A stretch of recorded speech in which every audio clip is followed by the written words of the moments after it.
गुरु के द्वार पर आने के बाद तुम्हारी गति आगे होनी चाहिए, पीछे नहीं होनी चाहिए। दुख सुख कोई भी आए, आप आगे गति करो। जो शिष्य साधक आगे गति करते हैं, धीरे धीरे उसमें सहन करने का सामर्थ्य आ जाता है। वह बोध आ जाता है कि मेरे जीवन में ग्रहण कहाँ से लगा, ग्रहण कहाँ से, ग्रहण जहां से आया है उसी द्वार से उसे खोल। रस्सी में जब गांठें पड़ती हैं, रस्सी में गांठें पहले जमाने में पड़ती थी जब कुएं से पानी खींचा जाता, पता है? बहुत लोग तो खींचे ही होंगे जो यहाँ, शहर के लोग नहीं पता।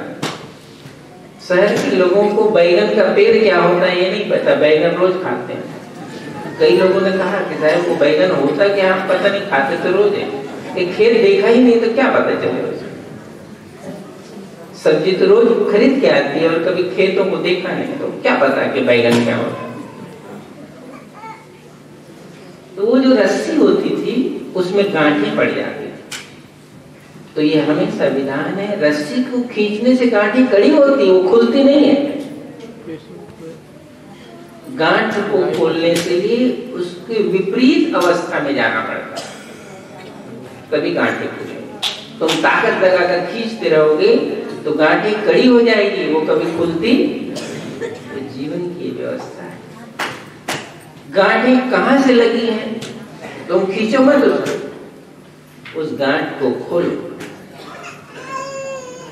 और जब गांठ खुलने की अवस्था आप जान जाते हैं, दिशा जान जाते हैं, तो गांठें खुलेगी ही, गांठ रह नहीं सकती। जीवन गांठों से भरा नहीं हो सकता, जीवन गांठों से मुक्त होता है।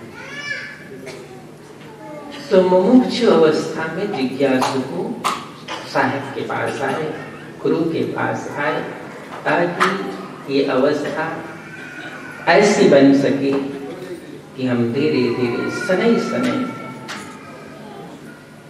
सभी प्रकार के आवरणों से,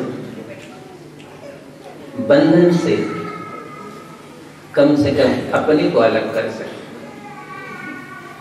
अपने को मुक्त कर सके। तो ये सदगुरु की तो उपस्थिति से ही, साहब ने तो गुरु की बहुत महिमा बताई, बहुत ज्यादा महिमा बताई। तो उसके लिए बताइए जो मुमुक्षु है उसके, तो सबके लिए महिमा।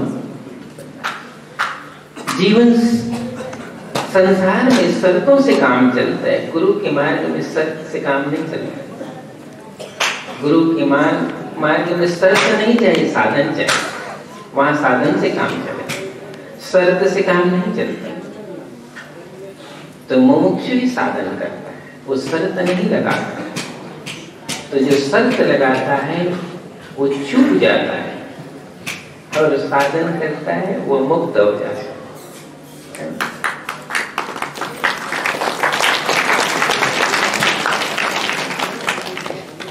तो हम सब भी अपने जीवन की उस अवस्था में जहां पर हमें सब चीज दिखाई पड़ सके, और साधक को दिखाई ही पड़ना चाहिए। साधक का मतलब ही हो उसको दिखाई पड़े। दूर देखना, आसपास देखना, इसके बहुत से साधन हैं। आदि व्याधि उपाधि,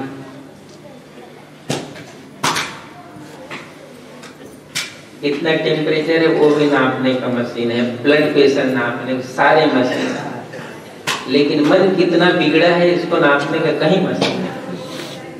उसको कौन देख, उसको तो स्वयं को देखना है। स्वयं जो देख सकता है वही साधक के साहब के मार्ग पर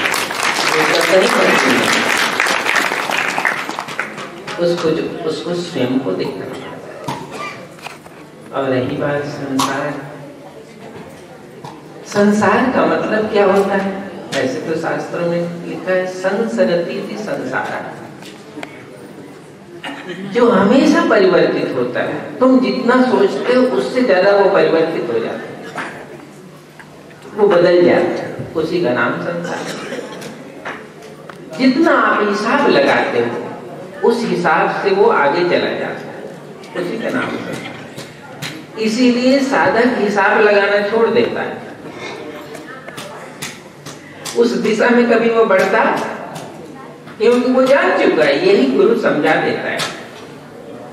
संसार का हिसाब लगाते लगाते तुम कभी हिसाब नहीं लगा सकते, संसार बदल ही जाता है, बदल ही जाता है, उसका हिसाब तुम लगा सकते। इसलिए व्यवहार की अवस्था को व्यवहार तक सीमित रहने दो, उसको हिसाब नहीं लगाओ। तुम दूसरे मार्ग में साधन करो, प्रीति के मार्ग में, त्याग के मार्ग में, अनुभव के मार्ग में साधन करो। अनुभव के मार्ग में आप साधन करते हो तो संसार की स्थिति परिस्थिति, लोग तो कहते हैं किसी के लिए वो साधन सीढ़ी बन जाता है, वही साधन सीढ़ी बन जाता है। तो संसार में हम साधन को बना कर रखें। और मैं समझता हूँ